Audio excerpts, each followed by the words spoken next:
working with Al the years we did, obviously had a high opinion of him. Watching Notre Dame these last couple of years, it was just, he just did such a tremendous job, knew that he'd be able to walk in this building and we'd be able to hit the ground running. He's got great familiarity with some of the players, some of the coaches we have on staff, knows what we're all about, from an organization standpoint, from a culture standpoint, and felt like he'd be able to continue to deliver that message and help us play great defensive football. How important was that familiarity when you're making a hire like this? It's not the ultimate decision maker, certainly, but it helps when you know somebody, and so you know what they're about, and you're not going to have to learn that. Feel each other out. He knows me. I know him, and so again, that was really just a bonus. I'd say it wasn't the decision driver, but it was a bonus. Al, what makes this the right fit for you? Well, Zach already alluded to it, just the familiarity, the comfort level, the fact that I enjoyed so thoroughly my last time here with the Brown family and working with Zach, and the familiarity with everybody on the staff, and obviously knowing exactly what Coach wants from an organization, from a culture, and being confident that I can give him what he needs. Do you think that familiarity also leads to the ability to get the most out of what is right here now? Well, I think it allows me to maybe forego a couple of steps in terms of the learning process. I know exactly what we need, the type of players that Zach wants us to identify and go out and find through free agency and then ultimately the draft. I know what the Brown family expects, which is important. So I don't think there'll be a learning curve there. The biggest thing is just getting with the staff right now, identifying our needs and how we supplement the roster that's already in place. And I think that's why I'm here today. I can't wait to get going on it. What is that the Brown family expects in your opinion? Well, I think it starts with a championship culture, and the one thing, I've been around, I've been old enough to be around in a lot of different places, and the one thing I can tell you is it's big business, but it's family run, and you could feel that when you walk in. So making sure we identify people that are congruent with our culture and our values, and we always talked about when I was here last time, just how many gym rats can you get on your team, and how many leaders can you get on your team? How many football guys? Like Orlando just stopped in to see me and out of nowhere, and he couldn't stop talking, and I mean that in the kindest way. Like, he was just so energized, and so I was like, "You were a captain, weren't you?" And I said, "I could tell," and like those are the kind of guys. When we were here last time, just some of the linebackers that we identified were, they were leaders. They were guys that hung around football, wanted to be here. They made our roster, and they made us better, and that's what we have to do at every position on defense. Zach, how much, if at all, did Notre Dame's postseason run play a factor in this decision? No, none. It's again, bonus that they went that far, but you saw great defense just watching him over the years, and so I knew what he was about. I knew how he'd coached that group, how he'd helped our defense before. His last game in the NFL was a Super Bowl, and his last game in college was a national championship game. And again, we want to stand on the podium and end it the right way. That's, I think, the first text he sent me once he took the job. But it's about all the right stuff, watching them play. You saw 11 guys playing in unison, all believing in the same thing, doing a great job with the ball disruption, taking care of the ball, playing championship level football, and I'm excited to watch our defense do that as well.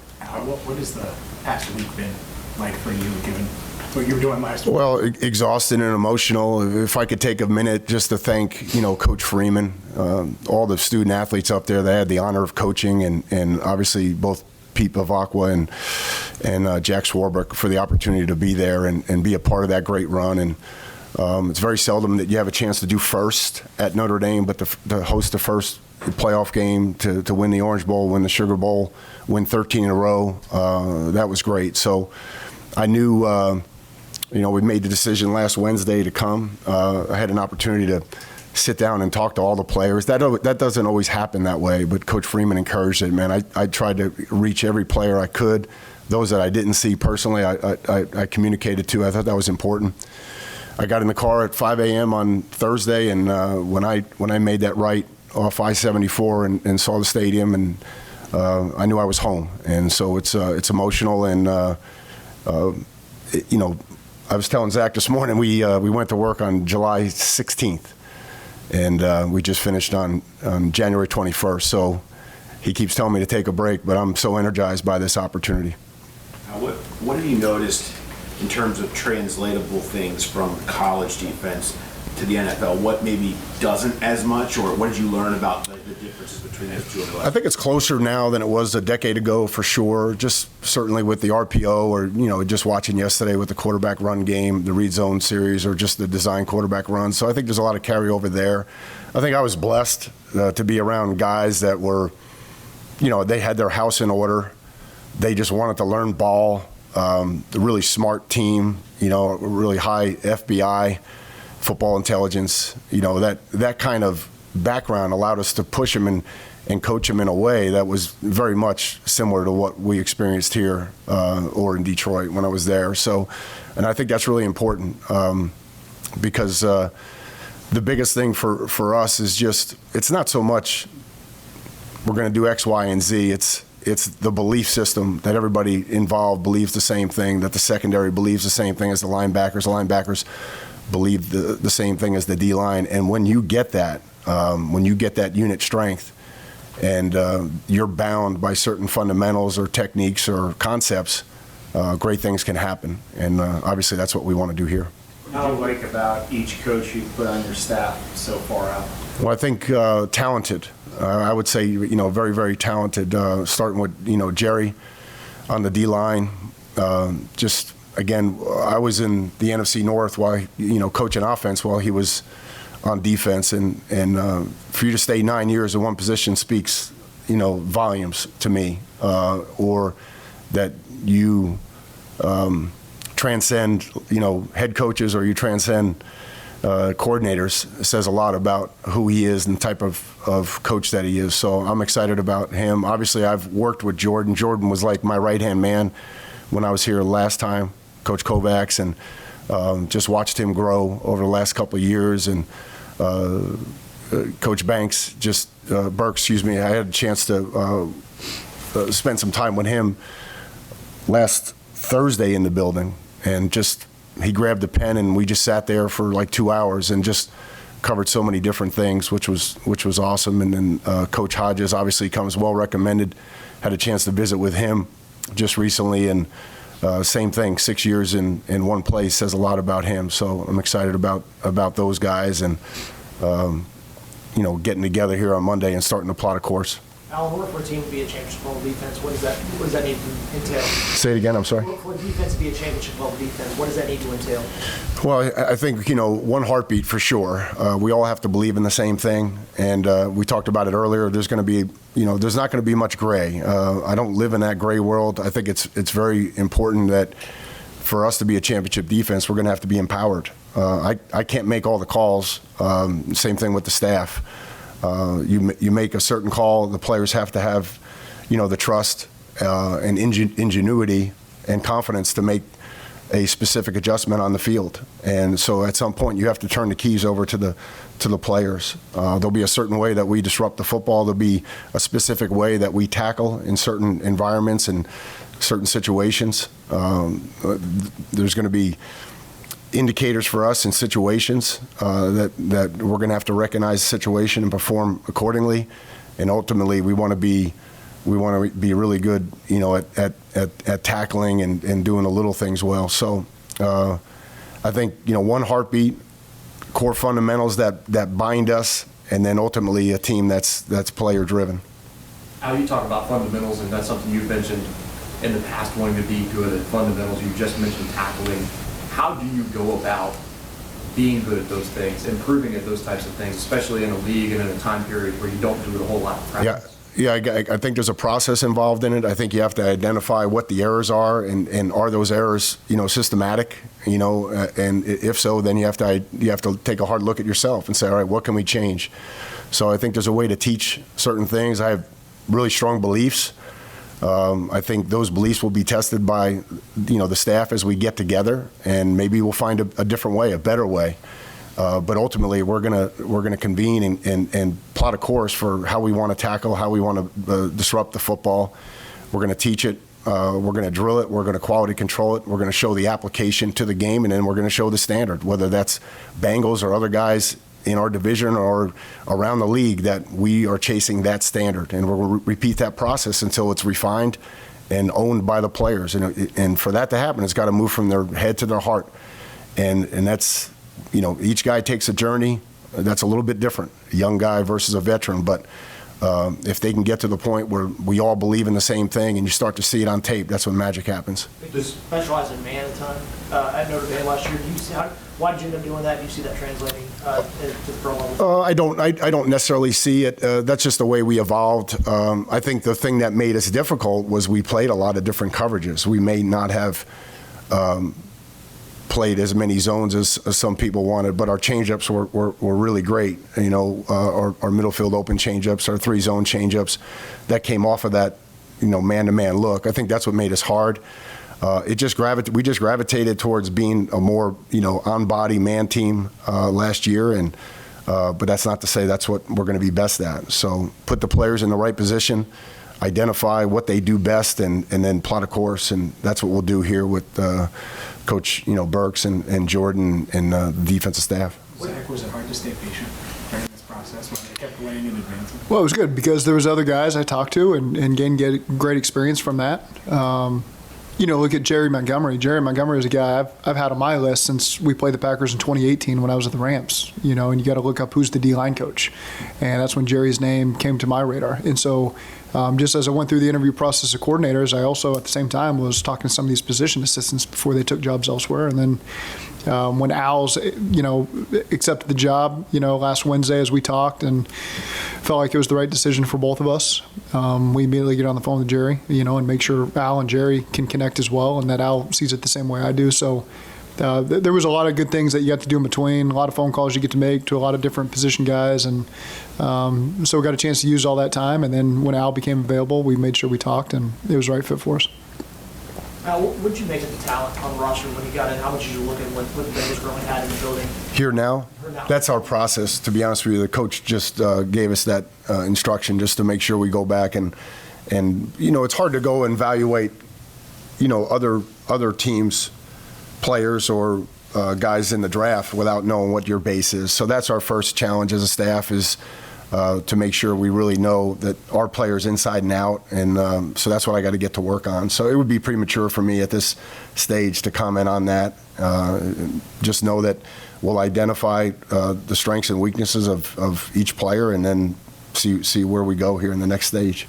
There are a lot of young players on this defense. Do you think player development translates from college to NFL? Because that's obviously something you get to do a lot in college. I do. I think player development is again, it starts with the head coach, starts with Zac, starts with the strength staff, it starts with nutrition, starts in the training room, just everybody being on the same page, and then just having a clear plan for them. I think it's really important. I said earlier, I don't want anything to be gray. I want the guys to be stimulus response defense, just, when you recognize, go. And part of that is just how do we make it quiet in their minds, and we do that in the off season with development, with making sure that each player knows the 2 or 3 things that they got to get better at while they're learning the systems, and just really drilling down on that because everybody needs to improve. Everybody, starting with me. As soon as they come back, and that's what we're going to do. We're going to make sure it's really tight.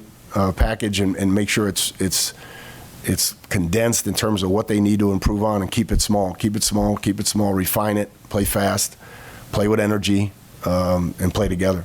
I assume that's your approach with draft picks as well, regardless of the pick, is having a plan, carrying it out, all of those things that you just mentioned from a development standpoint. Yeah, certainly from a development standpoint. That we talked about this last Wednesday, just that onboarding, how good can you get on, as onboarding when the rookies come in, because, I think the one thing that we were proud of last year in South Bend was the number of freshmen that played for us and played significantly. And to do that, you have to be great at onboarding. There has to be a quick transition. They have to know precisely where their eyes need to go in the playbook, exactly what techniques we're teaching, and and take the source to them. Go right to them in terms of how they learn best, and whether that's on their phone, through video, whatever that case may be. Just make it really, really accessible so they can be a continuous learner. And I think that's going to start the second, we make that phone call and we draft somebody. Philosophically, do you view yourself more as a 4-3 guy or a 3-4 guy? 4-3, 4-2 nickel. But again, I think I've never liked to be painted into a corner in terms of that, because what are our strengths? What do our guys do best? And then what will our auxiliary fronts be? How can we be a little bit different than maybe the standard? And that's where, we'll get together with Coach Hodges and Jerry and say, okay, what did you guys like in the past? What do you think gives people problems? And then, juxtapose that with the division, because everything's going to start with the division. How appealing was it to have Trey Hendrickson on the roster, having a guy that led the NFL in sacks last year when he took the job, knowing that you had that kind of edge rush internally? Yeah, I've already, reached out to Trey, and I had so much respect and a great relationship when I was here last time, and just watching him evolve as a pass rusher. And again, our job is going to be continue to put him in positions. Number one, earn the right to rush the passer, right? So getting more passing downs and give him opportunities and get him the matchup that we need to. So make no mistake, when you have somebody like that, it's job number one to put them in position to continue to do that or surpass that. How important is it, Al, to establish physicality in the trenches for you? I think it is important, especially given our division, and that will start obviously in the spring and then carry over to preseason camp. But there's no doubt about it. We need to be strong. We need to be able to stop the run. We need to get people behind the sticks, and then ultimately cash in on that, on third down. Do you remember that as a strength of this team in 21 and 22? I do. Yeah, I thought we were tough. I thought we were mentally tough. I thought we were physically tough. I thought we ran to the ball really well. So again, part of the challenge of being here, or the challenge of watching TV yesterday, is that it's not a good feeling in terms of, we're not there, and that's what motivates you to get up today and say, okay, got to do something about it. So that's what we plan to do. What's your philosophy of coaching? Do you like, okay, I'm gonna put it all out there for you, and here it all is? Or do you like pieces, little installation pieces? I mean, what's your process? Yeah, I try to keep it to 10 installations. Again, that will marry up to what coach and pitch and those guys want to do on offense. But we'll try to marry it up. I do believe in maybe challenging a little bit more in the spring, just so there's better recall in the summer, and then ultimately in preseason camp. I'm not a big believer in drawing up something crazy on a Thursday night, or I just don't believe in that. I think, you can quality control enough in the off season that you can develop a menu that can endure the entire season. Certainly there'll be little nuances that you have to do, but if you want the guys to play fast, then just be highly organized and be able to pull things that can help you, versus opponent X or opponent Y. Yeah, to piggyback what Al just talked about, what's it been like watching other teams go deep in the postseason, knowing y'all have been there? How motivating has that been throughout the process to get back to that point for y'all? I didn't need that motivation, but it's not fun watching that. That's as simple as I can put it. Al, you've had some great calls in your career, taking high-profile jobs. This one, telling your kids that you're going to be able to come back to Cincinnati. What was that moment like? Awesome. My son is a freshman in college, and obviously I have two in high school here. So just a great moment for our family, and again, not just for our family, because we have moved around, and that's part of the deal is coaching. But to be here in Cincinnati, to be able to do it in Cincinnati, in this community, where we've established roots, where our kids go to high schools, and where we have so many friends and family, which is awesome. So. Excited to be back. Just like Coach just said, I don't need much more motivation to be a pro and be the best I can every day, but the fact that I'm doing it here with my family is awesome. Did you still have Bengals gear in your Yeah, I did. No doubt. No, I would never give up that experience, or just being in the last game and all it took to get there, and the collective work of everybody, because it takes everybody upstairs, staff, it takes everybody in the organization to do that, and obviously that's what we want to get done here in 2025. How hard was that decision 3 years ago to go up there Hard. and keep your family Hard. here? And what was that process like going back and forth? The process was great, just because Coach Freeman was so amenable to what I needed and what my needs were with the family, and so that was a challenge. But I think if it was out on the West Coast or something, we probably could not have done it or managed it. So it worked out for us, and I still got to spend an awful lot of time with my family, which was great. How many times have you done that drive now at this point, right? A lot. Yeah. A lot. You lose count after A lot. Somebody asked me if I got a ticket ever, and I said, yeah, my first day on the job, I got a ticket. My first day. My very first day on the job. So that was the only ticket I got, yeah. Al, you spoke about the way you signed off at Notre Dame, how Marcus encouraged you to go about doing that, but in totality, how hard is it to step away from ND, a place like that, when you have it rolling like you guys did?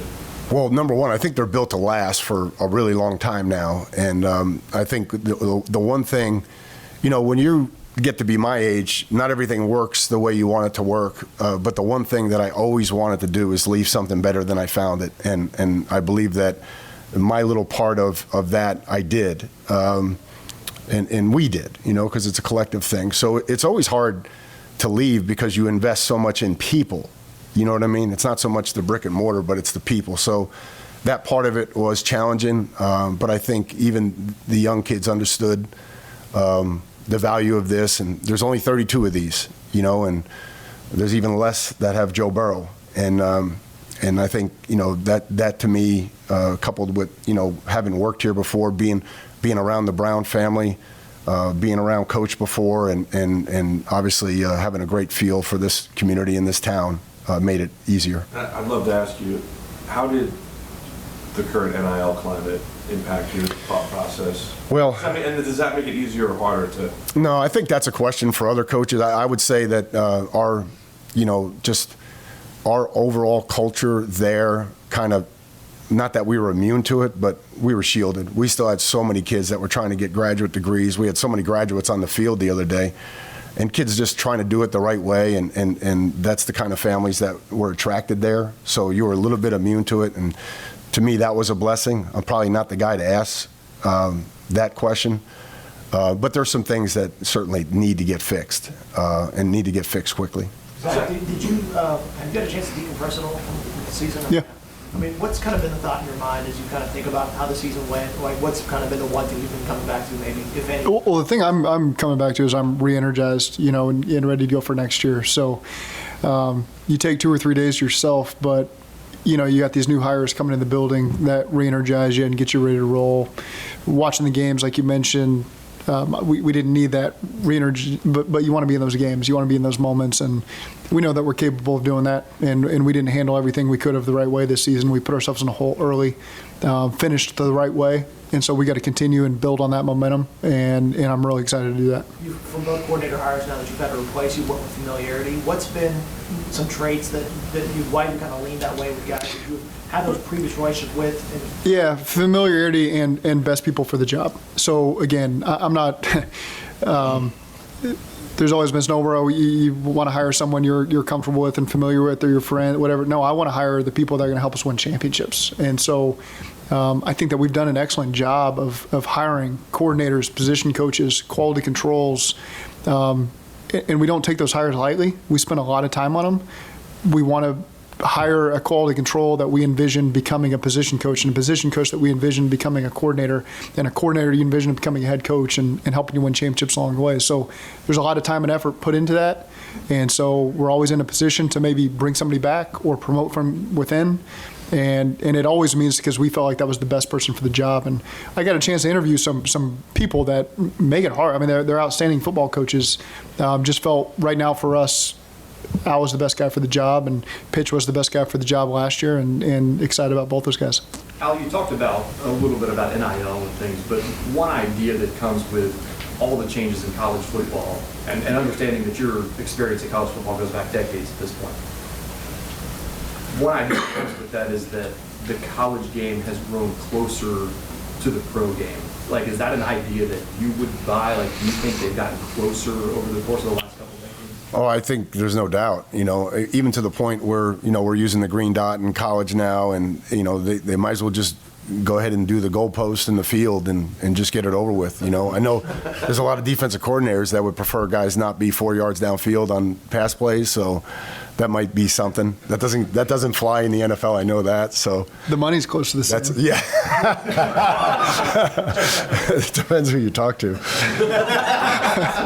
Well, that's actually, are you going to get to, are guys going to get to a point where they're going to end up coaching guys who made more their last year of college than they will on their rookie deal? There's a possibility. How hard is that going to be for NFL? The market will correct. It always does. How hard will that be for NFL coaches to get rookies coming in who are coming from more money in the college game and now essentially going to their first year? Yeah.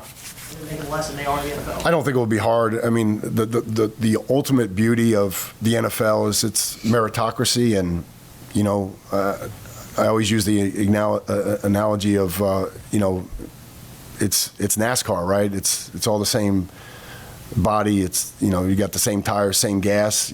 So how do you create a culture that is a winning culture? In other words, how do we knock 2 seconds off our lap, and that we do it with people, right? So I think that's the most important thing, and that's the beauty of the NFL, whether it's the caps or just how everybody's on the same rules, and that's what I'm excited about. You got a favorite NASCAR driver over the years? Excuse me? You got a favorite driver over the years? No. How important is it to convince guys, whether they're freshmen in college or a rookie in the NFL, that you're starting over when you get here?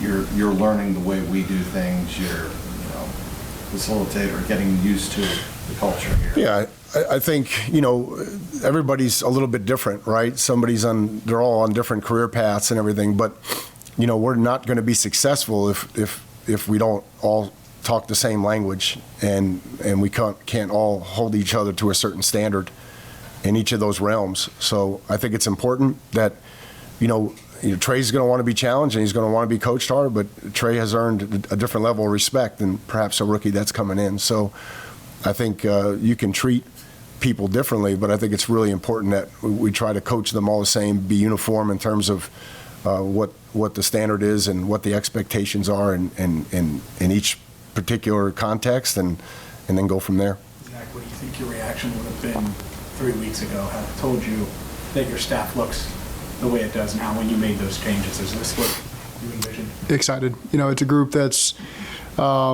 professional, number one, and how they approach their jobs, whether it be coordinator or position job. And guys I have a ton of respect for, guys that are really hungry, and extremely motivated. And so I just think it's a really good collection of coaches that we have come in that are all going to speak the same language when we define what that language is defensively, and start moving piece by piece, evaluate our own guys, evaluate the combine guys and the free agents, get ready for the draft, and then coach our guys up. So it's an experience that, again, rejuvenate is the word I said, not that you just need a couple days after the season to kind of not get the season out of your system, but get ready for the next one, and we're ready to go now. And I'm trying to get Al to take days off. It doesn't appear he's excited to take any days off. I took my couple days off here this weekend. I'm excited to get back in the building and get to work and get these guys back in here and start getting ready to evaluate all these prospects. And so just excited for the next opportunity we've got. Al, I know you were busy and you had your own things going on, but how much were you over the last 3 years able to observe or pay attention to the Bengals from afar? Well, we're always fans, and obviously with my children being here, they would go to a game occasionally and that type of thing. And but it's really hard when your season's congruent, besides wishing coach good luck or other guys on the staff, Darren or whoever, hey, good luck. This game's big, that kind of thing. So, but the fact that my family was here, we never left the community, so it was always part of the fabric of it. Zach, speaking of the draft and player evaluation, you said the guy to your right go through a month of the hardest competition that college football can offer, and looking in on some of the best talent in the college game. I know, because he's just on that this year. Yeah. And maybe that's not a long-term perk of him being on the staff, but do you think that's an advantage? Oh, no, that's a resource we're going to use in all three phases. Yeah. He's been at Notre Dame, and Notre Dame plays teams from throughout the country, so he's seen the best athletes. He's probably seen them play for 2 or 3 different teams as he's coached against them. But, that's the truth of it. So I think there's probably a lot of prospects we're going to go through in this draft where, we'll be getting Al up there and giving his 2 cents on scheming for a guy or playing against a guy or the plenty of guys that Notre Dame has on their roster. So that'll be a great resource that we'll be sure to utilize. Overall, the fact that you played tight end, you coached tight ends, you coached linebackers, you've been on both sides of football. How big an advantage is that to get you to where you are today? I think it's a big advantage. I think where it continues to manifest itself the most is probably on game day, just big picture wise, how a team is, where their mic point is in the run game and who they're, who they're double teaming to and who they're pulling for, just little things that you learn when you're in the NFL, certain protections and those types of things. So I've never shied away from coaching a different position or, continuing to grow, and it'll be no different now. I just want to continue to grow and get better and find out, where can I make the most impact on this staff, and obviously we'll find that here in coming weeks.